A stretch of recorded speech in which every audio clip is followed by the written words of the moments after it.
This is the Sri Lanka Broadcasting Corporation.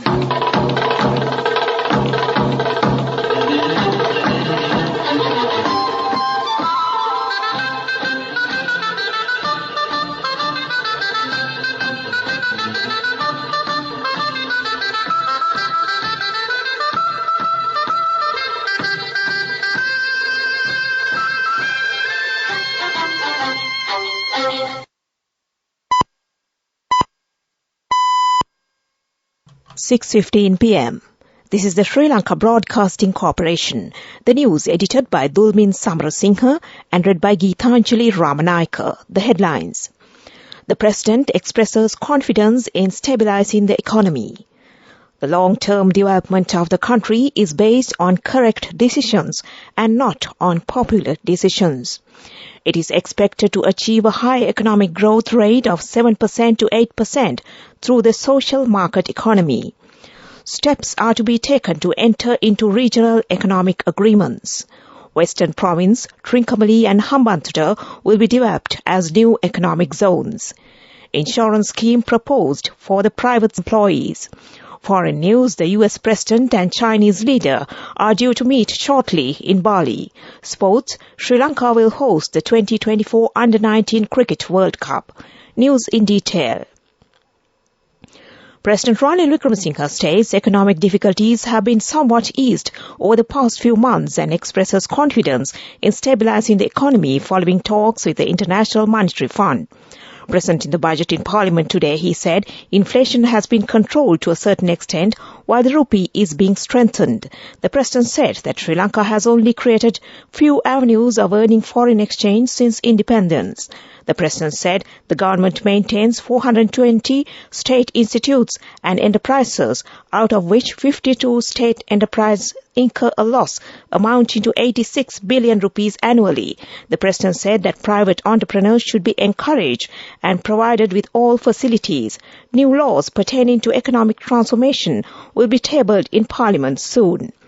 The President said that long-term development of the country from 2023 to 2048 is based on correct decisions and not on popular decisions. Western Province, Trincomalee and Hambantota will be developed as new economic zones. Economic strategies proposed through the budget will not be restricted only to IMF proposals. Economic strategies of the IMF are only about economic stability. President Wickremesinghe said in Parliament today that alternatives are to be revisited to attract foreign investors based on tax relief measures, and 100 million rupees will be allocated for this purpose. Steps are to be taken to enter into regional economic agreements such as the Singapore FTA. Labour laws should be updated to benefit both employees and employers. Trade unions are to be consulted in this regard.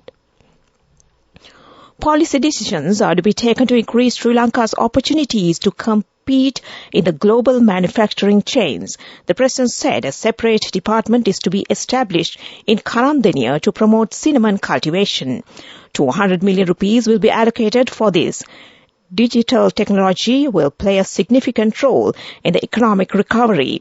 A committee will be appointed to look into the laws and policies. As the mandate for the ICTA is now over, a new methodology is required in place. Therefore, this agency will be abolished. Instead of a lifestyle tailored to per capita income, an economy tailored to the lifestyle of the youth will be introduced. President said a new economic foundation should be prepared to match the new trends of the world.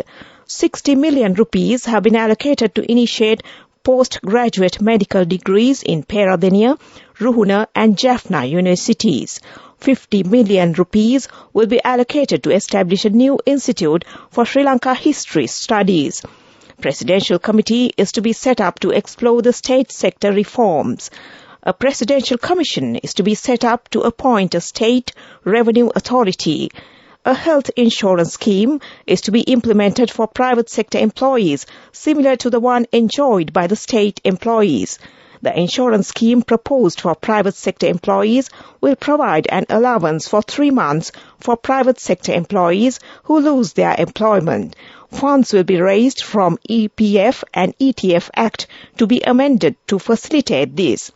Passport and visa fees are to be increased. Special attention will be paid on a new economic program on environment-friendly, green and blue economy and a digital economy. The President said a special program will be implemented to identify high net worth individuals and promote tax contributions. A gem trade center is to be established. It is expected to achieve high economic growth rate of 7% to 8% through the social market economy based on reforms and modernization. Funds allocated to promote entrepreneurship of elders and the disabled. Funds also allocated to look into the nutrition needs of the children. An expert committee is to be set up to look into the possibility of cultivating cannabis as an export crop. The President said an annual addition of $3 billion is expected from new exports from 2023 to 2032. He said 500 million rupees allocated for climate change research and studies and to establish an international university. A paid ward system in the state hospitals to be reintroduced. Polonnaruwa and Badula hospitals are to be designated as teaching hospitals. 50 million rupees allocated for foreign job training targeting the youth. The President presenting the budget proposals in Parliament today said a task force to review budget proposals will be established. This news broadcast comes to you from the Sri Lanka Broadcasting Corporation. People's Bank Online Corporate Banking. Imagine business anywhere.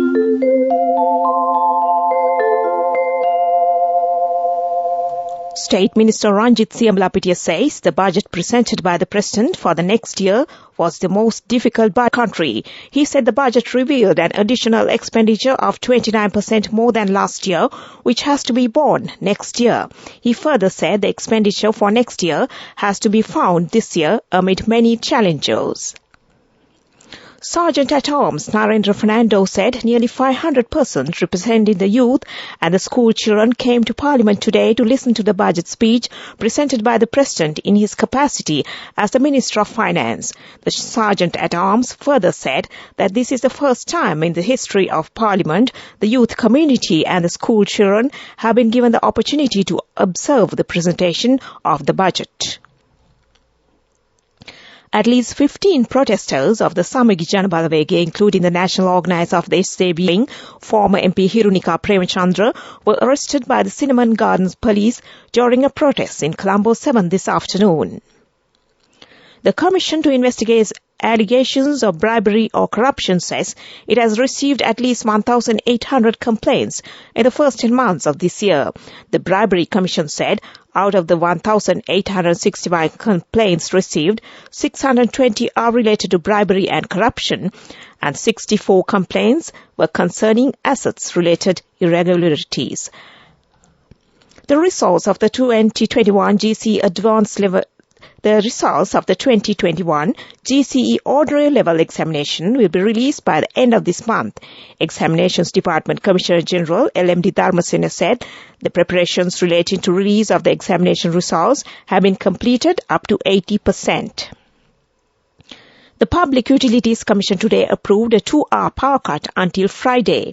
Accordingly, the areas that come under A to L and P to W will experience a 1-hour power cut during the day and 1 hour at night. The general amnesty period granted for the armed forces absentees to receive legal discharge from their services will commence tomorrow. The Minister of Defence said general amnesty period will last until 31st of next month. The armed forces personnel who have been absent from duty without leave on or before October 25th this year will be able to receive their discharge from military services during the amnesty period. And that ends local news for now. Imagine if you could maintain a firm hold of your operations from anywhere. People's Bank Online Corporate Banking. Imagine business anywhere. The main news story is brought to you by Siddha Lepa Veda Mahatmya. Minister of Power and Energy Kanchana Wijesekara says the government is gaining profits from all petroleum products with a recent price revision. The minister revealed the cost breakdown of fuel imports after the recent price revision of fuel today. Accordingly, there is a profit of 22 rupees and 71 cents from a litre of octane 92 petrol, while a gain of 126 rupees and 49 cents from selling a litre of octane 95 petrol. Ceylon Petroleum Corporation is gaining a profit of 89 cents by selling a litre of auto diesel, while 36 rupees and 50 cents from a litre of super diesel. Meanwhile, the government gains 2 rupees and 10 cents by selling a litre of kerosene. And that was the main news story. The main news story was brought to you by Siddhalepu Vedamahatmya.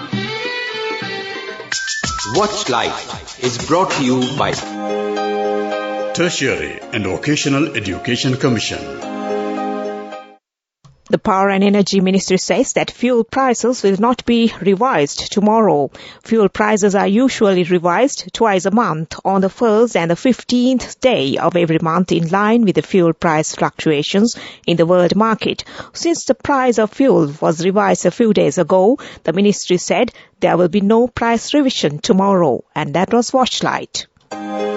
Select technical and vocational courses with proper guidance. Visit regional career guidance centers or visit nearest district divisional secretariat officers and meet career guidance practitioners or skills development officers. Be aware on unregistered institute which promote widely. Don't waste your valuable time and money. Visit www.tvec.gov.lk for more information. Message from Tertiary and Vocational Education Commission. World News. Brought to you by courtesy of... We give you the strength to rise higher and higher. Never step back, but always march forward. Empowering you to reach greater heights. Policing the trusted leader. World News headlines. The US President and Chinese leader are due to meet shortly in Bali. Fears expressed over compromise on key global temperature issue. And Hong Kong calls for probe after rugby match protest song. US President Joe Biden and Chinese leader Xi Jinping are due to meet shortly in Bali. It comes at a time when relations between the two superpowers have soured. Taiwan is expected to top their agenda. Beijing claims the self-ruled island as part of its territory, while Taiwan sees itself as distinct. Biden says the two leaders will lay out what each of their red lines is over Taiwan. The leaders are in Indonesia for the G20 meeting, which starts tomorrow. A key target to stop climate change raising global temperatures is now in doubt at a UN summit. Climate change talks have been trying to limit the average rise in temperature to 1.5 degrees Celsius. But at talks in the Egyptian resort of Sharm el-Sheikh, there are concerns that target will slip. Senior figures in Egypt are worried about backsliding on efforts to keep the 1.5 degrees Celsius goal. There is a sense that the Egyptian presidency is struggling to find common ground between the rich and the poor. Hong Kong officials have demanded an investigation after a rugby game where a protest song was played instead of China's national anthem. The city said it strongly deplores the playing of a song associated with violent protests. The song, Glory to Hong Kong, is considered the unofficial anthem of the 2019 pro-democracy movement, and it has become increasingly controversial under Beijing's tight grip over the city. Back to the headlines of the world news. The US President and Chinese leader are due to meet shortly in Bali. Fears expressed over compromise on key global temperature issue. And Hong Kong calls for probe after rugby match protest song. That ends World News. World News. Brought to you by courtesy of... Amidst all challenges, we will rally around you and advance. In the face of hardships, let's stand strong together. Empowering you to reach greater heights. People's Leasing, the trusted leader. On development news, the Norwegian Embassy in Colombo and the International Labour Organization signed a partnership agreement recently for a new development cooperation project. It is centered on decent employment creation and livelihood generation for the most vulnerable groups in the northern province, including female heads of households, persons with disabilities and the youth. The project, titled Promoting Advancement of Vulnerable Persons and Enterprises, is built upon key pillars such as advancing inclusive growth and private sector investment. That was development news, and now in sports news, it's cricket. The International Cricket Council has approved Sri Lanka, Malaysia and Thailand, Zimbabwe and Namibia, and Bangladesh and Nepal as the host countries of the ICC Under-19 events from 2024 to 2027. The ICC Under-19 Men's Cricket World Cup 2024 will be hosted by Sri Lanka, whilst the 2026 edition will be staged in Zimbabwe and Namibia. The ICC Under-19 Women's T20 World Cup 2025 will be held in Malaysia and Thailand, and the 2027 Under-19 Women's event will be jointly hosted by Bangladesh and Nepal. The hosts were selected via a competitive bidding process overseen by a board subcommittee. And that was sports news. The fastest way to earn the highest interest, an interest rate of 22% in 4 months. NSB, the safest place for your money. Business news, sponsored by National Savings Bank, the safest place for your money. Diversified conglomerate Sunshine Holdings posted consolidated revenue of 24.9 billion rupees for the 6 months ending 30th September 2022, which is an increase of 57.7% when compared with the corresponding period of last year. The profits after tax for the period in review rose to 3.2 billion rupees, which is an increase of 28.2% due to the profit rising from the improved performance in healthcare, consumer goods and agri-business. And that was business news. Business news, sponsored by National Savings Bank, the safest place for your money. The fastest way to earn the highest interest, an interest rate of 22% in 4 months. NSB, the safest place for your money. On economic news, the licensed banks will be able to obtain extraordinary loans from the central bank at a rate of 700 basis points over the average weighted new deposit rate, with immediate reductions expected in fish prices alongside otherwise downward revisions in milk, sugar and baked goods. There is expected to be a downtick in inflation. The economy shall also see the beginning of the deflationary impact of the previously implemented monetary policy. And that was economic news. And now on to the weather report. The Met Department says showers or thundershowers will occur at most places over the island. Fairly heavy showers, about 75 millimeters, can be expected at some places in the southern, Sabaragamu and Uva provinces. Showers will occur particularly in the coastal areas of the northern, eastern and southern provinces during the morning. Misty conditions can be expected in the western, Sabaragamu, Uva and central provinces and in the Galle and Mathura district during the morning. That was the weather report, and to conclude this news broadcast, the headlines once again. The President expresses confidence in stabilizing the economy. The long-term development of the country is based on correct decisions and not on popular decisions. It is expected to achieve high economic growth rate of 7% to 8% through the social market economy. Steps are to be taken to enter into regional economic agreements. Western Province, Trincomalee and Hambantota will be developed as new economic zones. Insurance scheme proposed for the private sector employees. Foreign news, the US President and Chinese leader are due to meet shortly in Bali. Sports, Sri Lanka will host the 2024 Under-19 Cricket World Cup. And with that, we end this news broadcast from the Sri Lanka Broadcasting Corporation.